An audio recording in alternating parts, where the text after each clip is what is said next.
रामपुर लोकसभा में 5 विधानसभा सीटें आती हैं। इनमें से स्वार विधानसभा सीट भी काफी अहम है। इस विधानसभा सीट के लिए कहा जाता है कि यहाँ का मतदाता एक ही तरफ चलता है और पूरी सियासत बदल देता है। नमस्कार, मैं हूँ सनुज शर्मा। दिल्ली चलो में आज हम बात करेंगे स्वार विधानसभा सीट की, जहाँ से आजम खां के बेटे अब्दुल्ला आजम विधायक हैं। पूरी कोशिशें की जा रही हैं कि साइकिल यहाँ जिस रफ्तार से पहले दौड़ी थी, इस लोकसभा उपचुनाव में भी यहाँ साइकिल रफ्तार से दौड़े और जो समाजवादी पार्टी के प्रत्याशी हैं उनको जीत मिल सके। यहाँ इस वक्त मैं खड़ा हूँ, आप ये देखिए कि ये स्वार थाना रोड है और स्वार थाना रोड के ये तमाम व्यापारी हैं, तमाम इलाके के मुअज्जिज लोग हैं और हर बाजार में, हर गली कूचे में आप जहाँ भी जाएंगे, रामपुर लोकसभा उपचुनाव को लेकर यहाँ पर तमाम चर्चाएं चलती रहती हैं। यहाँ के व्यापारियों के लिए कहा जाता है कि एकजुटता के साथ वोट करते हैं और जिधर भी वोट कर देते हैं हवा उधर की चल पड़ती है। तमाम व्यापारी हैं, इनसे हम बात कर लेते हैं। स्वार विधानसभा सीट के लिए जो बातें मैंने कही, क्या ये बात बिल्कुल सही है? बिल्कुल सही है। अभी यहाँ का व्यापारी समाज जो है, ये हमारी उद्योग व्यापार प्रतिनिधि मंडल की पूरी टीम है। स्वार टांडे का मैं तहसील प्रभारी हूँ, तहसील अध्यक्ष हूँ और हमारी पूरी टीम बैठ के फैसला लेती है। हमें जहाँ पे मत करना होता है वहाँ मत करते हैं और चुनाव का रुख बदल देते हैं। हमारे उद्योग व्यापार प्रतिनिधि मंडल के राष्ट्रीय अध्यक्ष माननीय संदीप अग्रवाल सोनी हमसे जैसा निर्देश देते हैं हम वैसे ही चलते हैं। पूरे जिले में उनके इशारे पे पूरी टीमें चलती हैं। पूरे टीम में कुछ अभी तस्वीर साफ की है कि किसको दिल्ली भेज रहे हैं? अब जो हमारे नेतागण फैसला लेंगे हम उन्हीं के दिशा निर्देश अनुसार चलते हैं। जैसा वो बोलेंगे हम वैसे ही काम करेंगे। वैसे क्या सोचकर वोट करें? हम जो वोट करेंगे सिर्फ विकास के लिए करेंगे। हमारे वहाँ पे बहुत जन सुविधा की चीज़ें, बहुत दुर्व्यवहार है। हमारे वहाँ इंटरकोली टूटा हुआ है। सरकारी अस्पताल के इतने बुरे हाल हैं कि वहाँ पे सुविधा के नाम पे जीरो है। हाँ, विकास के मुद्दे पे यहाँ पर जो भी जीत के जाता है दोबारा विकास के लिए नहीं आता है। कम से कम जो आने वाला जो भी यहाँ पर अब उपचुनाव का जो भी प्रत्याशी है, अगर चाहे वो समाजवादी से हो, चाहे बीजेपी से हो, चाहे और अन्य पार्टी से हो, यहाँ जो कार्य करेगा तो आवाम भी और व्यापार मंडल जो बड़ी तादाद से है यहाँ पे जो एकजुट है वो भी उसे ही लड़ाएगा। तो व्यापारी समाज पूरी तरीके से कुचल चुका है। व्यापारी समाज के लिए कोई भी नेता कुछ सोच के नहीं दे रहा। जीएसटी इतनी हाई हो गई है कि व्यापारी समाज बिल्कुल कुचल चुका है। व्यापारी समाज के लिए जो सोचेगा, जो व्यापारी समाज के लिए कहेगा, उसी को वोट करेंगे। सर विकास ही चाहते हैं और क्या चाहेंगे। सारी समस्या सर विकास को लेकर ही है। जब विकास होगा सबका फायदा होगा, हमारा भी होगा, सबका होगा। अच्छा, ये है सर। जब विकास ही नहीं होगा दिल्ली किसे भेजना चाहते हैं? ये तो सर वक्त ही बताएगा। अभी तो फिलहाल नहीं कुछ कह सकते। मौके पे ही जैसा मौका आता वैसे ही बताते हैं सर। आप क्या मतलब एक चीज सोच रहे हैं कि किसको दिल्ली भेजें? दिल्ली बात की लोकसभा उपचुनाव पर सबकी नजरें टिकी हैं। परेशान है पब्लिक। महंगाई बहुत छप्पर फाड़ के महंगाई है। तेल 200 रुपये किलो। पार्ले का पैकेट 64 ग्राम का, 94 ग्राम का था, आज वो 64 ग्राम का। पैसे नहीं बढ़ा रहे, माल कम कर रहा है। पार्ले का पैकेट बिस्किट का 94 ग्राम का था, 64 ग्राम का। रेट बढ़ा रहे हैं, माल कम कर रहे हैं। रेट नहीं बढ़ा रहे हैं, माल कम कर रहे हैं। जैसे आजम खान साहब कह रहे हैं कि संभल जाइए, सोच लीजिए, इज्जत की बात है। समझो है सब। इसमें कहने की कोई बात नहीं है। तो देखिए, स्वार के यहाँ व्यापारियों की आपने बातें सुनी हैं। महंगाई से व्यापारी परेशान हैं, तस्वीर साफ नहीं कर रहे हैं, सीधा कह रहे हैं कि स्वार के जो व्यापारी हैं या परिवार हैं वो एक साथ एक राय होकर चलते हैं। राय अभी बनाई नहीं है, लेकिन दिल में किसी ना किसी बात को लेकर टीस ज़रूर है।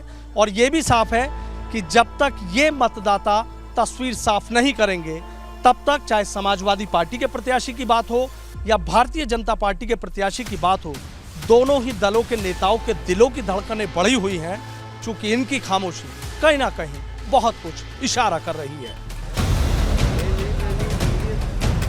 ये तो जाना अपने इलाके की जनता का मूड। अब उस सफर पर आपको लेकर चलते हैं जिसके रास्ते लोग देश की राजधानी दिल्ली पहुंचते हैं।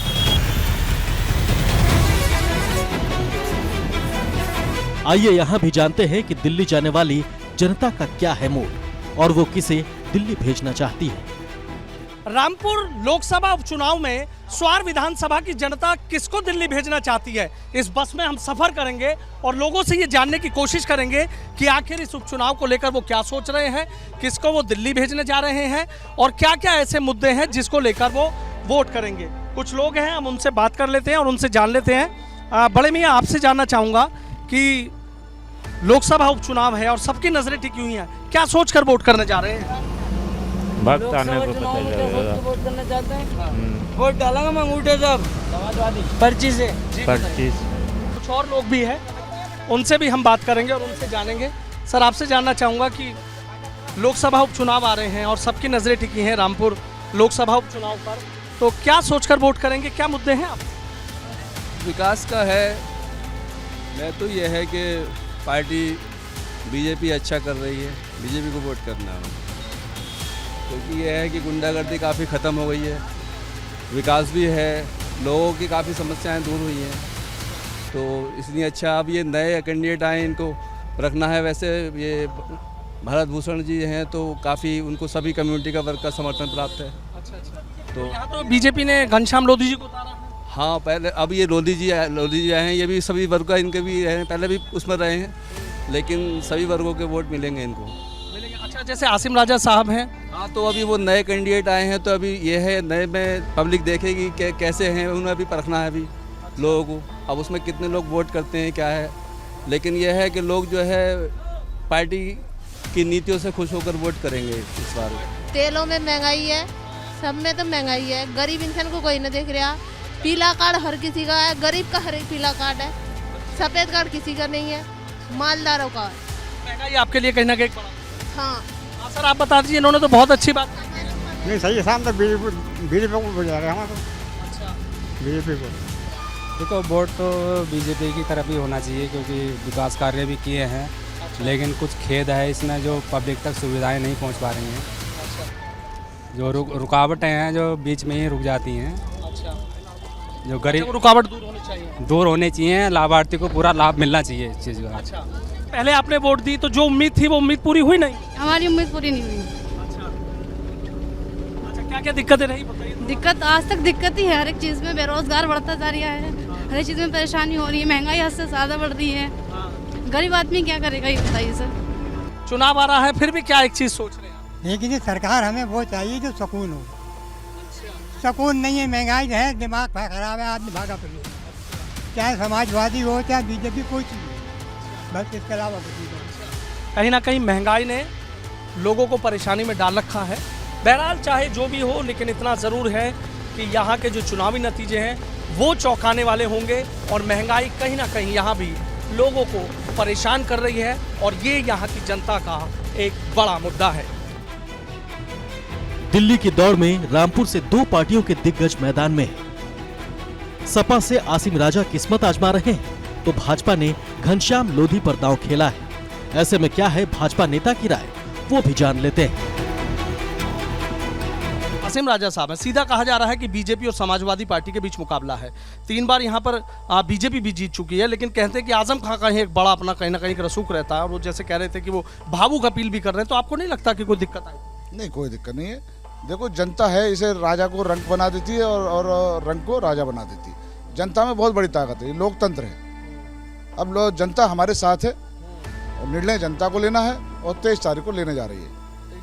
अच्छा, एक चीज़ आपके लिए कही जाती है कि देखिए किसी की भी बात हो लेकिन एक गुरु ज़रूर होता है, तो आपको भी आजम खां का सबसे करीबी माना जाता था, तो कह गए तो आपने भी वहाँ से सीखे, तो आपको लगता है कि शिकस्त दे पाएंगे आसिम राजा? नहीं, देखिए, आसिम राजा चुनाव में है, मैं सामने आपने चुनाव में हूँ। जनता ने फैसला, मैं बता रहा हूँ, जनता ने फैसला कर लिया है।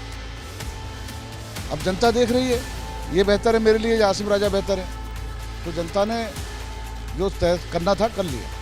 आपको मौका दिया तो क्या सोचा है रामपुर के लिए? हमने भी अभी देखा इस इलाके में आए हैं तो सड़क तो बहुत टूटी हुई है, देख के बड़ा वो लगा, कई और भी जगह देखा, तो क्या तस्वीर बदली? तस्वीर अब प्रदेश में सरकार हमारी है, देश में सरकार हमारी है, तो मैं समझता हूँ जो छोटी छोटी समस्या हैं, जो सड़कें हैं, पुल हैं, पुलियाँ हैं, बहुत सारी समस्याएं ऐसी हैं जो अभी रह गई हैं, काम होने बाकी हैं, तो मैं समझता हूँ जब मौका दिया जनता ने तो सबसे पहले उन्हें काम कराया जाए। एक आखिरी सवाल मेरा है, जब तक मुस्लिम वोटों में सेंध नहीं लगेगी तब तक शायद कमल आसानी से नहीं खिला पाएंगे, तो आपको लग रहा है वो सेंध बहुत आसानी से लगा लेंगे?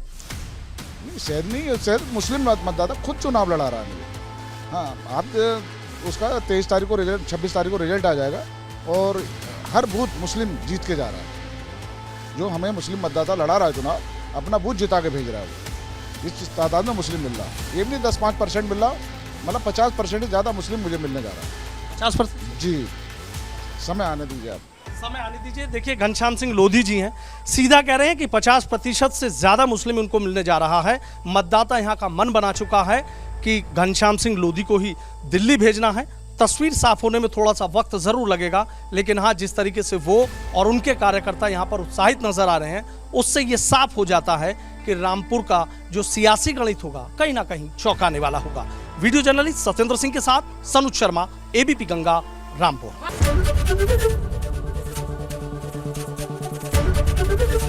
एबीपी गंगा, खबर आपकी, जुबान आपकी।